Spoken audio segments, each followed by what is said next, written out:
Alhamdulillah, summa alhamdulillah, wassalatu wassalamu ala rasulillah Muhammad ibnu Abdillah wa ala alihi wa sahbihi wa mawalah.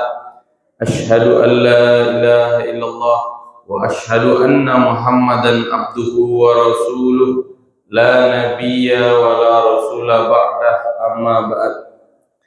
Qala Allah Ta'ala fi kitabihil karim ba'da a'udzu billahi minasyaitonir rajim. Ya ayyuhalladzina amanu taqullaha wa qulu qawlan sadida yuslih lakum a'malakum wa yaghfir lakum dhunubakum wa may yuti'illaha wa rasulahu faqad faza fawzan 'azima. Wa qala nabiyyuna Muhammadin sallallahu alaihi wasallam, ittaqillaha haitsuma kunta wa atbi'is sayyi'atal hasanata tamhuha wa khaliqin nasa bi khuluqin hasan. Iko ada imbauan apa sih orang meninggal itu Pak ya? Iya, dari siapa tadi udah tadi. Siapa ya?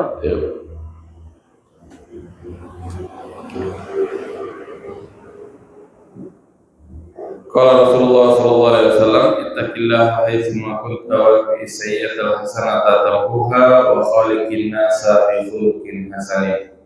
Rabbi shrah li sadri wa yassir li amri wa hlul 'uqdatam min lisani yafqahu qawli.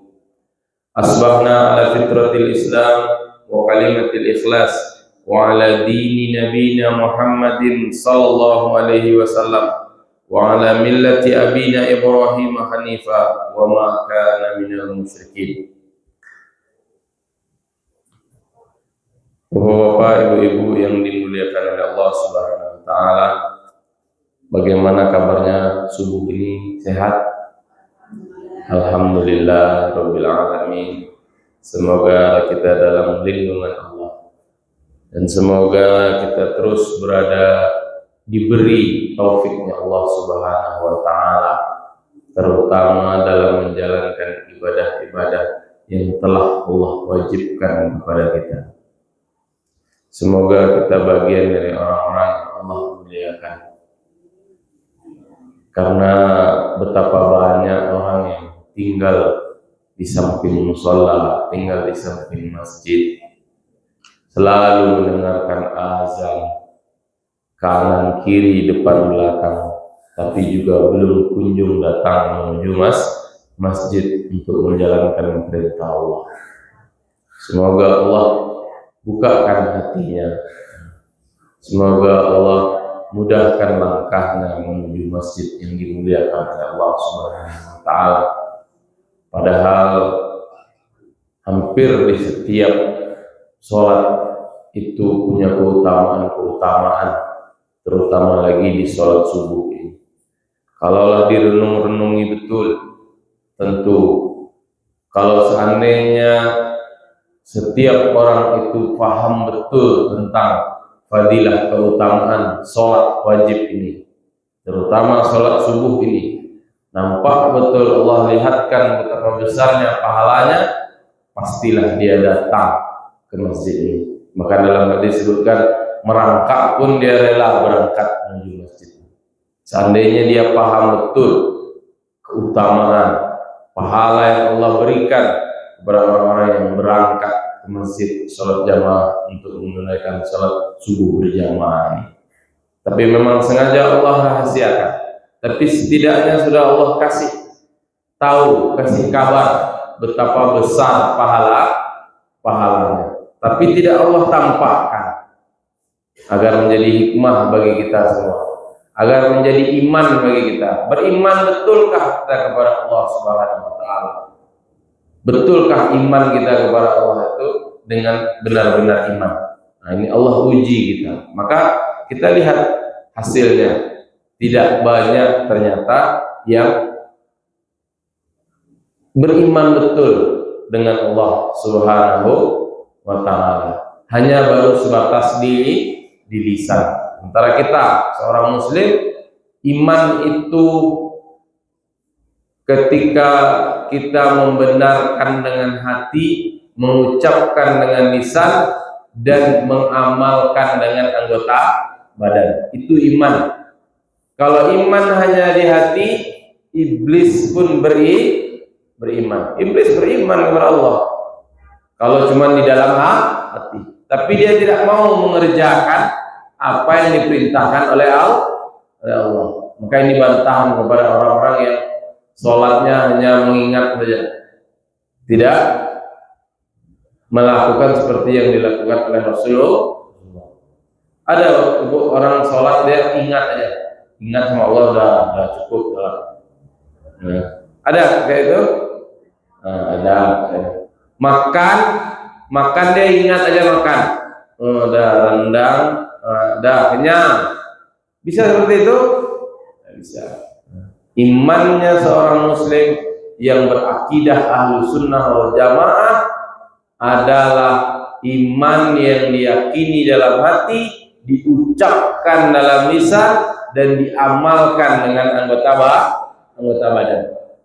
Nah, maka tidak bisa saya beriman tapi tidak sholat, tidak mengerjakan semua perintah Allah, menabrak semua larangan-larangan Allah. Maka ini tidak bisa dibilang beriman. Maka sungguh hanya orang yang imannya benar, hanya orang yang imannya benar sanggup bangun subuh dan jalan menuju masjid untuk menunaikan salat subuh berjamaah. Namun kepada kita yang Allah berikan taufik itu, jangan pula berbangga. Kalau berbangga nanti hilang pula pahala itu semua. Terus merasa kurang. Jangan pernah merasa lebih baik daripada yang lain. Selawat serta salam untuk Nabi kita Nabi Muhammad sallallahu alaihi wasallam. Ibu-ibu yang dimuliakan oleh Allah Subhanahu wa taala, melanjutkan kajian kita yang kemarin bahwa sebelumnya bagaimana kita mengupas tentang adab-adab yang berkaitan dengan sholat Jumat dan hari Jumat. Betapa Allah muliakan. Bahwa banyak ustadz yang mengkaji kitab ini, kalau dilihat di YouTube dan di media-media sosial, memasukkan kajian kitab Mukhtasar Minhajul Qasidin ini kepada kajian Tazkiyatun Nufus. Apa itu Tazkiyatun Nufus, Bapak Ibu? Penyucian jiwa. Jadi beliau Syekh Ibnu Qudamah Al-Maqdisi lebih membahas kepada pokok-pokok inti-inti ruhiyah dari setiap ibadah. Tidak mengkajinya lewat fikih seperti kita sudah kemarin membahas tentang taharah, tentang sholat, bukan membahas fikihnya, tapi lebih kepada adab, keutamaan, hikmah yang terkandung di dalam setiap ibadah. Kemudian kita masuk kepada judul sholat nafilah. Nah, di sini beliau memasukkan sholat nafilah. Maka kesimpulannya, mengapa beliau memasukkan sholat nafilah dalam bab Tazkiyatun Nufus, itu maknanya sholat nafilah atau sholat sunnah itu sangat berperan penting untuk menyucikan jiwa. Mengapa? Karena memang pertama, sholat itu sendiri adalah ibadah yang paling dicintai oleh Allah. Maka banyak para ulama, banyak salafus saleh yang memperbanyak sholatnya, yang memperpanjang sholatnya, yang berlama-lama dengan sholatnya, karena mereka paham betul Allah sangat menyukai ibadah yang namanya sholat, karena disitulah ibadah penuh penghambaan diri kepada Allah Subhanahu wa ta'ala. Nah, maka salah satu ibadah yang paling dicintai oleh Allah adalah sholat. Di sini disebutkan selain sholat fardu, sholat 5 waktu, sholat subuh, zuhur, asar, maghrib, dan isya, itu ada lagi 3 macam, yaitu sholat sunnah. Ada namanya sholat sunnah, ada namanya sholat mustahab, ada namanya sholat tatawwu. Nah, jadi ada sholat sunnah, ada mustahab, ada tatawwu.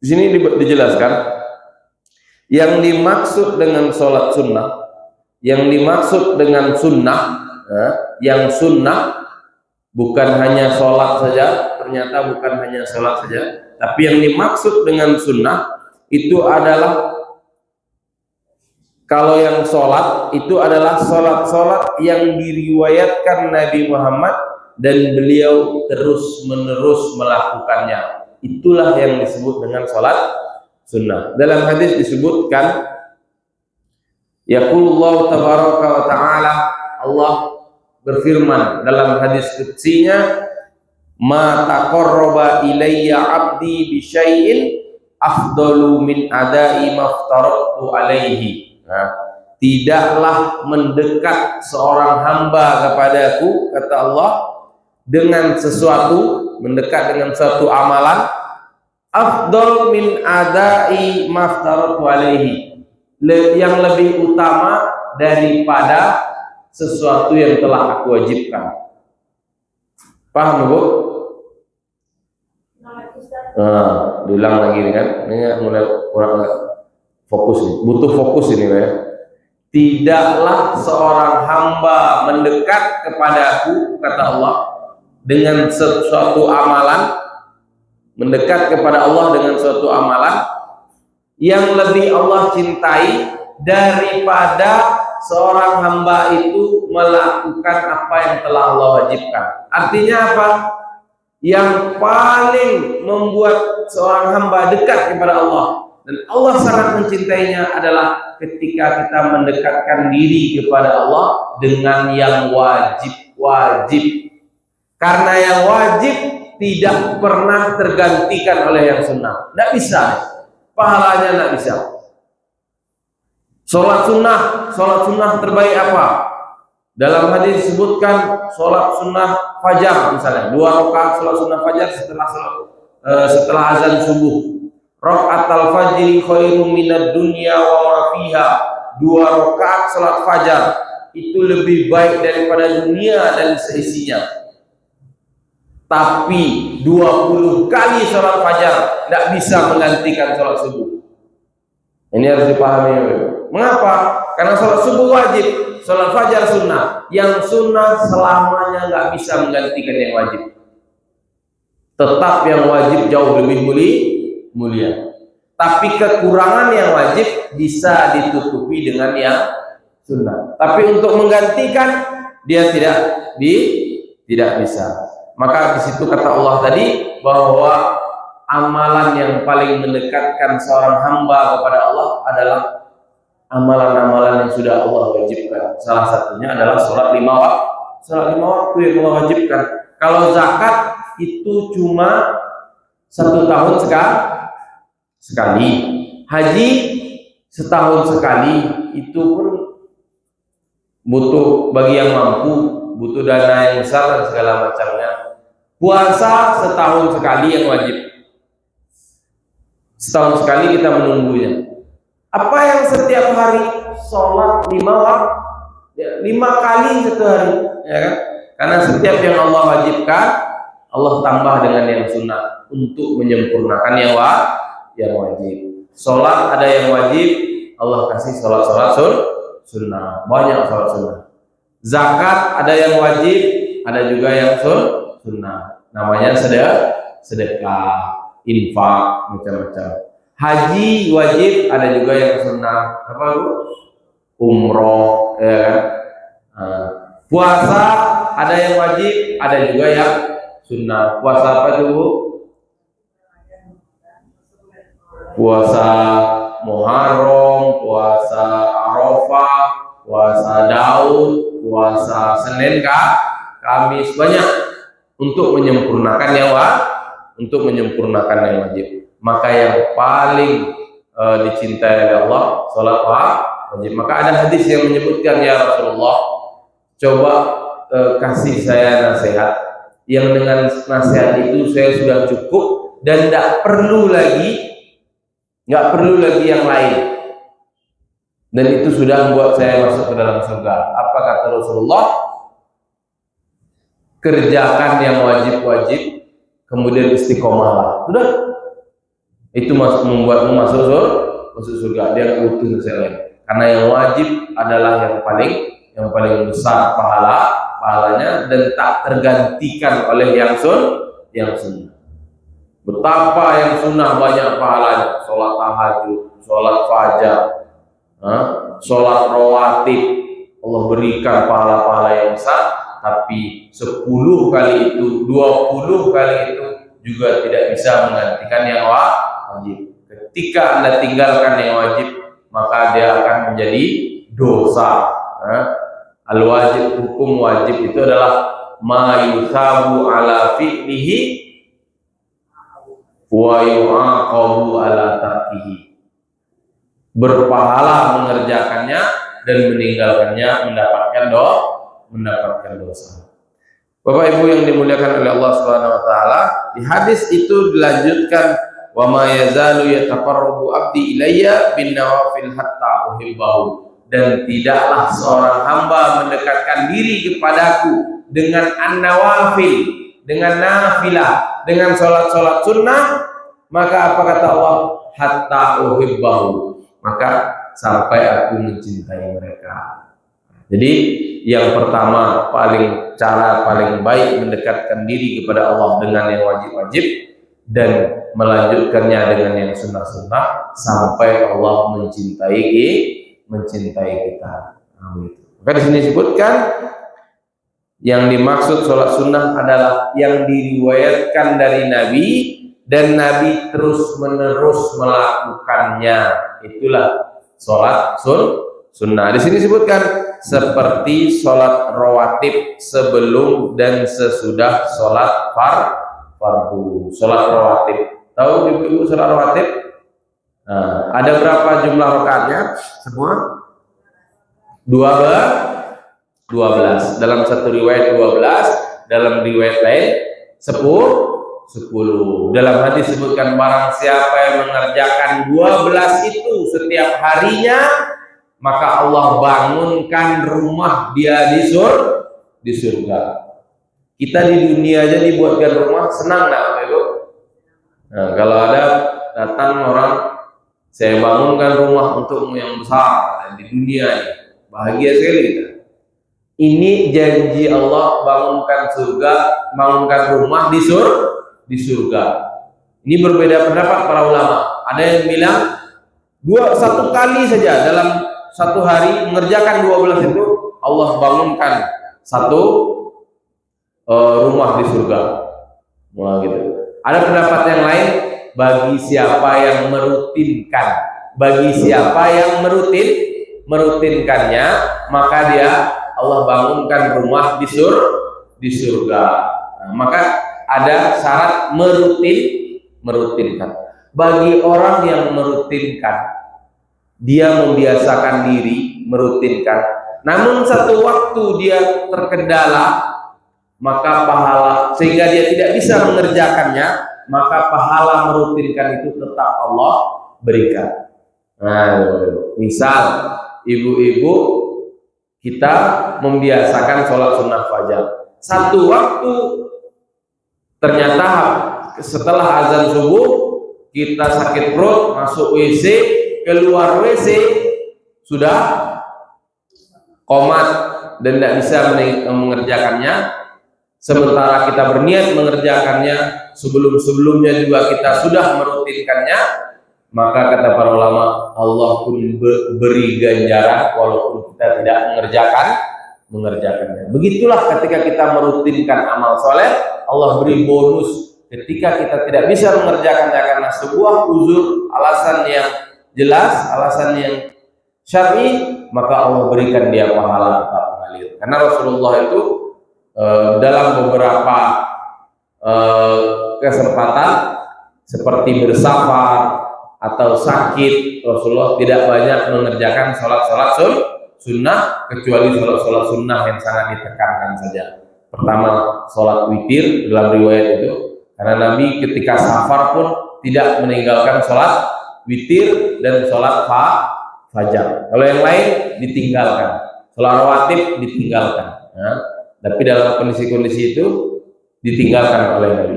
Namun bagi siapa yang merutinkannya, Allah tetap berikan pahala walaupun dia tidak sempat mengerjakannya. Walaupun ada juga dalam riwayat lain boleh diqodho. Sholat fajar boleh diqodho. Kapan diqodhonya? Selesai sholat subuh diqodho boleh. Atau di waktu duha. Ada juga riwayat di waktu duha boleh diqodho. Maka Bapak Ibu, kalau ada orang habis sholat subuh kemudian dia sholat 2 rakaat lagi, jangan heran, mungkin dia mengqodho sholat fajar. Jangan bilang orang baru masuk Islam nih, gitu ya, belum tahu dia lagi. Nah, justru dia lebih paham Islam daripada kita. Kadang seperti itu. Maka di sini sebutkan sholat rawatib. Kapan saja sholat rawatib itu dimulai? Dari sholat fajar 2 rakaat sebelum subuh. Tadi kan ada yang 10, ada 12. Yang 10 itu, yang 12 itu adalah ketika dia melakukannya 4 rakaat sebelum zuhur. Nah, 4 rakaat. Kalau yang 10 berarti cuma 2 rakaat. Kemudian lanjut 2 rakaat setelah zuhur. Kemudian lanjut 2 rakaat setelah maghrib dasar ya, maghrib, dan 2 rakaat setelah sholat isya. Itulah sholat rawatib, sholat yang menemani sholat fardu sebelum dan sesudah. Ada juga ulama yang membagi rawatib ini menjadi 2. Sholat rawatib yang muakkadah, sholat rawatib yang ghairu muakkadah. Ada yang ditekankan, ada yang tidak ditekankan. Yang ditekankan yang mana? Yang 10 dan 12 tadi itu ditekankan. Yang tidak ditekankan yang mana? Tahu dulu? Yang 12 ditekankan atau 10? Ada yang tidak ditekankan. Yang mana? 4 rakaat sebelum asar. 4 rakaat sebelum asar. Ada hadisnya. Rahimallahu imro'an atau rajulan. Allah beri rahmat seseorang yang mengerjakan 4 rakaat sebelum asar. Tapi ini tidak masuk dalam rawatib yang muakkad karena Nabi tidak selalu mengerjakannya. Tapi ada keutamaannya. Itu tadi Allah rahmati orang yang sholat 4 rakaat. Kemudian sholat apa lagi? 2 rakaat sebelum maghrib. Ini hadis Nabi. Shollu raka'ataini qoblal maghrib. Shollu raka'ataini qoblal maghrib. Shollu raka'ataini qoblal maghrib. Fa in syaa, kalau dia mau. Gitu dia. Di ujungnya kalau dia mau. 3 kali Nabi mengulang. Sholatlah 2 rakaat sebelum maghrib, sholat 2 rakaat sebelum maghrib, sholat 2 rakaat sebelum maghrib. Bagi yang mau. Dan Nabi tidak merutinkannya, maka dia masuk rawatib ghairu muakkadah. Ada juga 2 rakaat sebelum sholat isya. Sholat apa itu? Rawatib juga, tapi tidak muakkadah. Dari mana dalilnya? Kata Nabi, bainal adzan wal iqamah sholatun. Setiap antara azan dan iqamah ada sholat. Nah, ini dalilnya dalil umum. Jadi setiap azan dan iqamah itu ada sholat. Maka berarti di situ menunjukkan habis azan jangan langsung qomat karena ada sholat. Ada dulu menunggu orang-orang yang sedang mengajak untuk sholat. Alhamdulillah di musola kita ini sangat-sangat mendekati sunnah. Sholat subuh agak lama menunggu karena ada orang yang buang hajat, ada orang yang baru bangun, ada orang yang ditunggu, ya kan? Jangan baru azan kemudian yang muazzinnya sholat sunnah 2 rakaat fajar habis langsung qomat. Seperti mengajak orang, ayo kita pergi. Orang siap-siap, hanya orang ke surang. Nah, kan tak masuk kayak kawan ya kan? Jadi ditunggu orang, ditunggu. Apalagi subuh. Betul betul. Ada banyak keperluan orang subuh itu.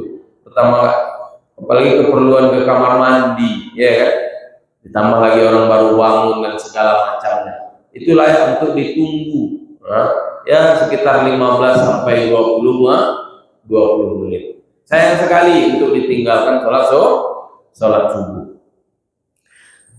Itu tadi. Jadi sholat rawatib itu adalah sholat sunnah yang dirutinkan oleh Nabi. Maka layak untuk kita rutinkan hatta uhibbahu, kata Allah dalam hadis qutsinya, sampai aku mencintainya. Maka kalau kita pengen kita dicintai oleh Allah, rutinkanlah sholat nawafil, sholat sunnah, sholat rawatib yang 12 atau 10 rakaat itu, yang keutamaannya banyak sekali dan sholat yang sangat ditekankan sekali. Ada yang bilang sholat sunnah terbaik itu ya sholat rawatib, sholat 12 rakaat. Mengapa dibilang yang terbaik? Karena dia bergandengan dengan yang wajib. Karena dia bergandengan dengan yang wajib. Setelah wajib dia langsung, atau sebelum yang wajib dia dulu. Ini menunjukkan bahwa dia adalah sholat sunnah yang istimewa. Jangan pernah tinggalkan. Seberat-berat apapun kita biasa. Kalau sudah kita biasakan, justru kadang kita berat meninggalkannya. Betul Ibu? Kalau sudah biasa sama kita, justru berat kita meninggalkannya. Dulu untuk mengawalinya berat kita melakukannya. Tapi kalau sudah biasa, justru kita berat untuk meninggalkannya. Maka mari mendekat kepada Allah dengan yang sunnah-sunnah setelah yang wajib. Kemudian juga di sini disebut ada sholat witir dan duha di sini disebut. Walaupun kalau witir ini jelas, ya, witir ini jelas karena Nabi tidak pernah meninggalkan sholat witir dalam keadaan safar pun Nabi tetap mengerjakannya. Maka jangan pernah meninggalkan witir. Kapan waktunya sholat witir? Setelah sholat isya sampai sebelum terbit fajar, sebelum azan subuh, itu waktu sholat witir. Silahkan. Yang terbaik adalah di sepertiga malam. Jam isya jam 7:30 atau jam 8, subuh jam 5. Dibagi 3. Sepertiga awal, sepertiga tengahnya itulah yang terbaik. Jam 12 sampai jam 2. Tapi tidak mesti berbuat yang terbaik, tapi tetap dikerjakan. Abu Bakar As-Siddiq, sahabat yang mulia saja, mengerjakan sholat witir sebelum tidur. Kata Nabi, janganlah engkau tidur kecuali kamu sudah sholat witir. Kecuali bagi mereka yang sangat mampu untuk bangun di tengah malam, ya silakan sholat witir di tengah malam atau sebelum sholat subuh. Tapi jangan pernah ditinggalkan. Maka mari kita rutinkan sholat witir, karena itu adalah sholat yang sangat dicintai oleh Allah, sholat penutup dari sholat satu hari. Innallaha witrun, sungguhnya Allah itu witir, ganjil artinya esa satu, wa yuhibbul witr, dan Allah juga menyukai yang ganjil, yaitu atau Allah juga menyukai sholat witir. Berapa rakaat jumlahnya Ibu? 1 boleh, 3 boleh, 5 boleh, 7 boleh, 9 boleh. Nah, kan? Tapi Nabi biasa mengerjakannya 3. Kalau 1 rakaat langsung tahiyat. Kalau 3 ada 2 caranya. Boleh dengan 2 kali salam, 2 rakaat salam, kemudian tambah 1 rakaat. Nah, begitu juga yang 5, 7 dan 9. Silakan, boleh. Maka bagi yang tidak bisa bangun lebih awal sebelum sholat subuh atau bangun tengah malam, maka sholatlah witir sebelum tidur. Inilah sholat yang sangat dianjurkan oleh Rasulullah Sallallahu Alaihi Wasallam. Kemudian di sini disebut duha. Tapi kata para ulama, duha bukan sholat yang dirutinkan oleh Nabi. Nah, bukan dirutinkan. Tapi dia bagian dimasukkan dalam an-nawafil, sholat-sholat sunnah. Nah, sering, tapi tidak setiap saat, setiap hari sholat duha. Nah, dari Nabi tidak. Tapi ada juga hadis yang mengisyaratkan untuk merutinkan sholat duha. Hadisnya Abu Hurairah. Ada yang ingat ibu-ibu hadisnya? Kata Abu Hurairah bahwa Nabi mewasiatkan kepadaku 3 hal, dan sejak Nabi mewasiatkan kepadaku 3 hal itu, tidak pernah aku tinggalkan 3 hal itu sampai aku mati. Apa yang 3 itu? Yang pertama sholat duha, ya kan? Sholat duha. Yang kedua, janganlah tidur kecuali sholat witir. Yang ketiga,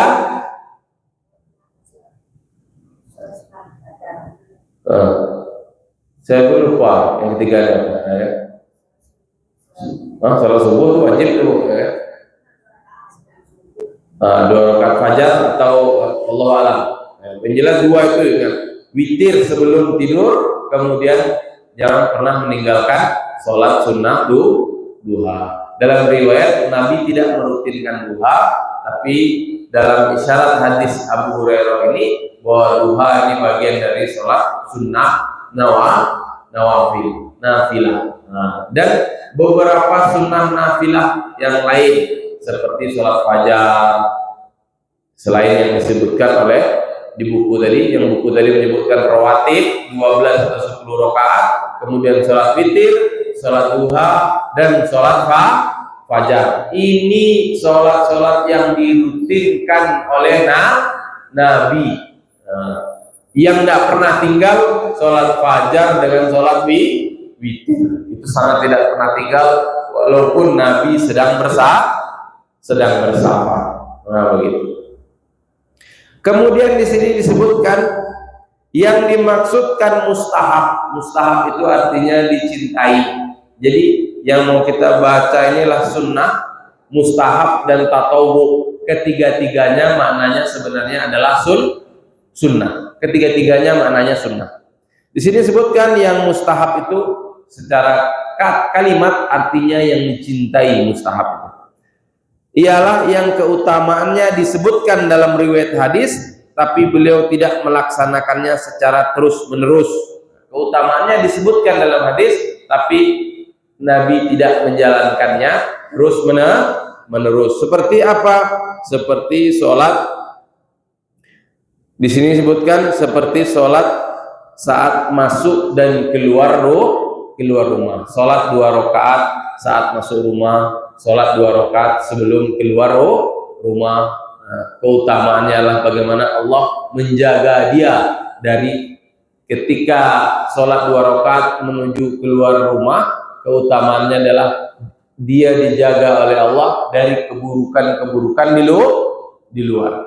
Ketika dia masuk rumah, dia sholat 2 rakaat, keutamaannya adalah Allah menjaganya dari keburukan-keburukan di luar untuk masuk ke dalam rumah. Salah satu keutamaannya. Jadi sholat ini dijelaskan keutamaannya oleh Rasulullah, tapi Rasulullah tidak merutinkannya. Nah, maka dia masuk ke dalam sholat yang mustahab. Seperti juga sholat tahiyatul masjid. Tahu sholat tahiyatul masjid, ibu-ibu? Sholat apa itu? Sholat untuk memuliakan masjid 2 rakaat sebelum kita duduk. Sebelum kita duduk itu juga sholat mustahab masuknya. Keutamaannya dijelaskan oleh Nabi, tapi Nabi tidak merutinkannya. Tidak setiap Nabi masuk masjid sholat 2 rakaat. Tidak. Tapi bagus untuk dikerjakan. Sedangkan yang tatawwu adalah sholat yang tidak disebutkan dalam riwayat hadis, namun ada orang yang melaksanakannya.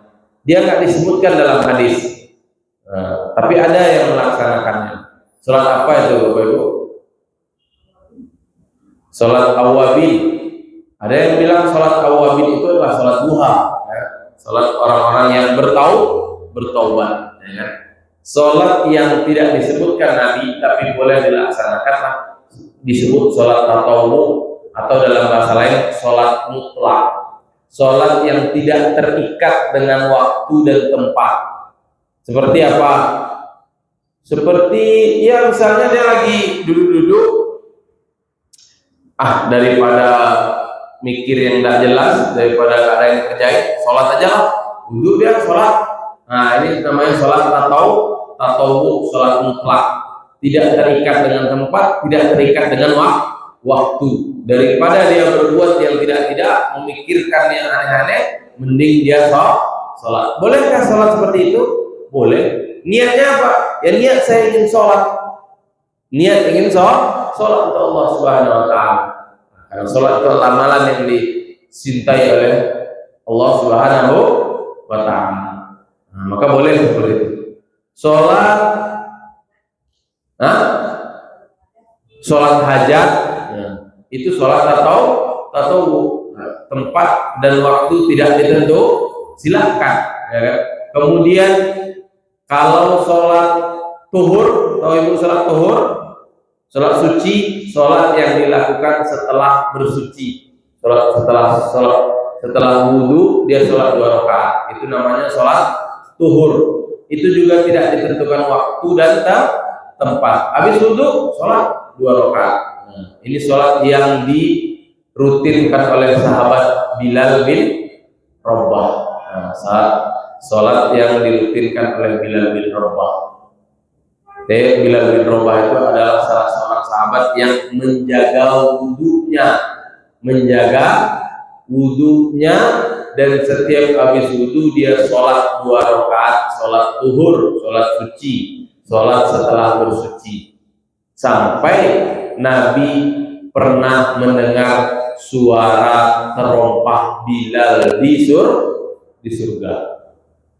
Nabi mendengar suara terompah Bilal yang dulu pernah menjadi budak di masa hidupnya sampai dia dibebaskan oleh Abu Bakar As-Siddiq. Nabi pernah mendengar terompahnya di surga. Salah satu keutamaan kenapa seperti itu, karena Bilal menjaga wudhunya. Setiap batal wudhu lagi, dan dia sholat 2 rakaat. Nah, maka sholat tatawu adalah sholat mutlak, sholat yang tidak disebutkan dalam hadis Nabi, tapi dia boleh dilaksanakan, dan dia mempunyai keutamaan masing-masing. Nah, maka yang datang, yang duduk-duduk, yang apa, itu boleh. Termasuk juga sholat intizor, sholat yang menunggu sholat khatib naik mimbar ketika hari Jumat. Terutama bagi para lelaki, boleh dia berapa rakaat pun boleh dia sholat, 100 rakaat boleh dia sholat menunggu khatib naik ke atas mimbar. Yang ketika kalau dia datang duluan ke masjid, utamanya seperti dia berkorban onta, kemudian dia menunggu imam naik, dia menunggu khatib atau imam naik ke atas mimbar, dia mengerjakan sholat. Itu sholat mutlak atau juga sholat intizor, sholat menunggu namanya, menunggu imam. Siapa yang memberi nama intizor? Ulama, bukan Rasulullah. Nah, sholat-sholat seperti ini adalah sholat-sholat mutlak. Kemudian di sini disebutkan 3 macam sholat ini disebut nawafil atau nafilah. Apa artinya nawafil? Tambahan. Dia adalah sholat tambahan dari yang wajib. Nah, itulah namanya sholat nawafil, yang berarti tambahan. Artinya tambahan atas sholat fardu, karena sudah barang pasti sholat wajib kita tidak sempurna. dialah yang akan menambal kekurangan sholat wajib kita. Kita baru sholat saja, baru kita mulai fokus dalam sholat, sudah terbayang kemana-mana. Seperti yang kita ceritakan di pertemuan sebelumnya. Maka sudah barang tentu, barang pasti tidak ada sholat kita yang sempurna. Secara ruhiyah maupun secara gerakannya. Secara gerakannya sudah juga tidak mungkin sempurna. Ditambah lagi hati yang memikirkan kemana-mana, karena hati juga sangat berpikir, bukan hanya akal yang berpikir, tapi hati, perasaan juga bisa berpikir, dan pikirannya jauh lebih luas kemana-mana karena tidak terjangkau. Nah, maka yang bisa menambalnya itu adalah sholat sunnah. Dan mengapa sholat sunnah dimasukkan dalam bab tazkiyatun nufus? Ini menunjukkan sholat sunnah juga sangat baik untuk kita yang ingin mensucikan jiwa. Banyak kajian, banyak ayat dan hadis yang menunjukkan untuk menyucikan jiwa. Itu maknanya Allah sangat memuliakan orang yang hatinya bersih, yang jiwanya bersih, yang tidak iri, tidak dengki sama orang lain, tidak sombong, tidak ujub, tidak pemarah dan segala macam. Maka Allah sangat suka dengan orang yang hatinya bersih, tidak suka menggunjing orang lain, tidak suka dengki, yang dosanya bisa memakan amal baik sebagaimana api memakan kayu bakar. Karena bahaya. Mengapa dengki sangat berbahaya? Karena memang dia seperti tidak menerima takdir Allah. Karena rezeki itu Allah yang membagi. Betul, Bu? Allah yang membagi. Kemudian dia iri, seakan-akan dia mengatakan kepada Allah, ya Allah, ini nggak adil. Saya yang banyak sholat, saya yang banyak ibadahnya, saya yang rajin baca Quran, sholat sunnah, dia tidak pernah sholat ke masjid, tidak rajin baca Quran, tidak pernah baca Quran, bukan tidak rajin lagi, tidak pernah sholat. Kok hartanya lebih banyak daripada saya? Nggak adil ini. Nah, ini bahaya nih, Bapak. Pernah seperti itu, Ibu? Tidak pernah? Tidak pernah ya? Jangan sampai ya. Karena ada orang sebagian seperti itu dia.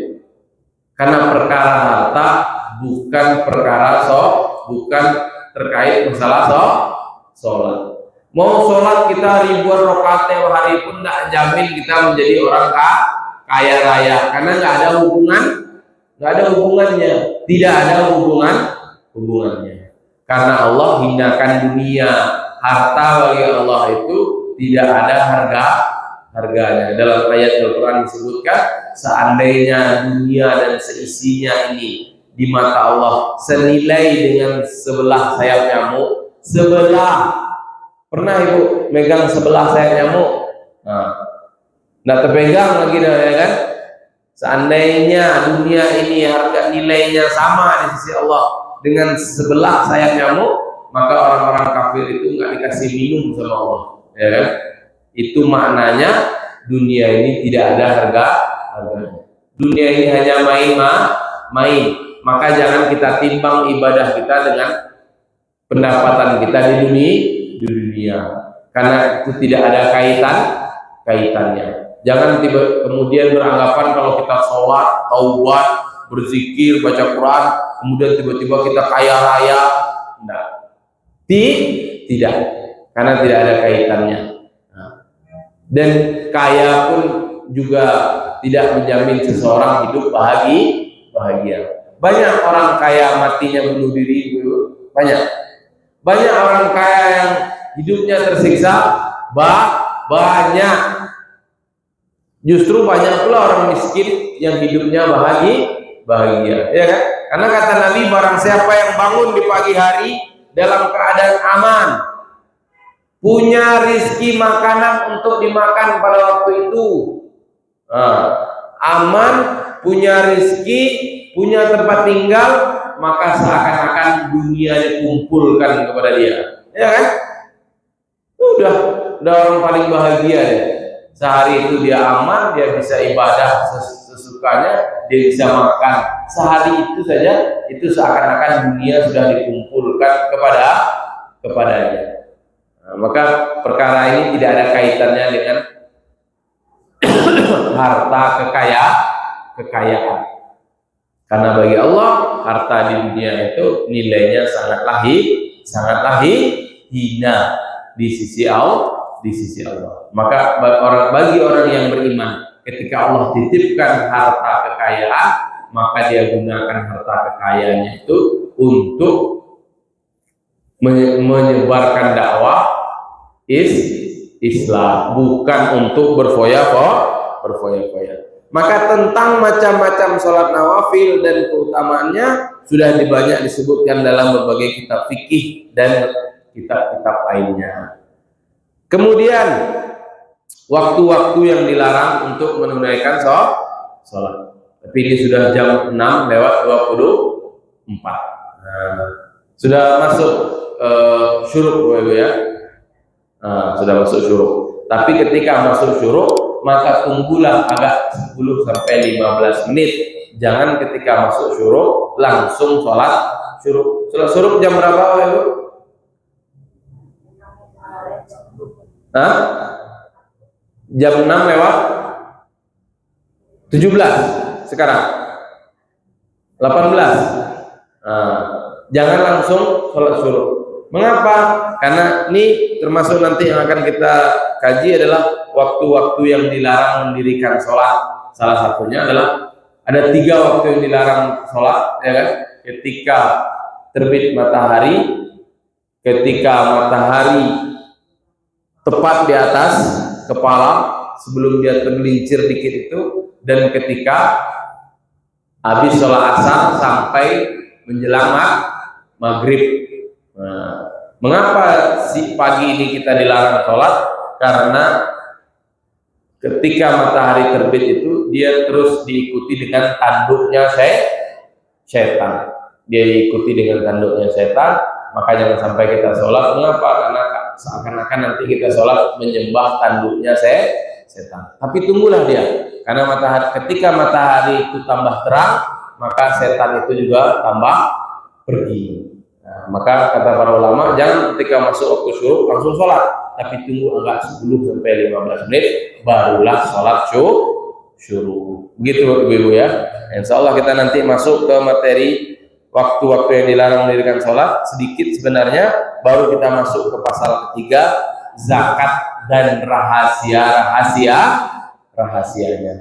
Semoga yang kita bahas dari zakat nanti bukan tentang berapa jumlahnya, kapan ininya, tidak, tapi lebih kepada hikmah, adab, rahasia-rahasianya. Sehingga ketika setelah kita membayar zakat itu mempengaruhi kejiwaan kita. Zakat itu membersihkan hati kita. Zakat itu bukan hanya membersihkan harta, tapi lebih kepada membersihkan jiwa. Itu Bapak Ibu ya. Semoga nanti Allah berikan kita waktu untuk membahas ilmu yang telah dituliskan oleh para ulama ini.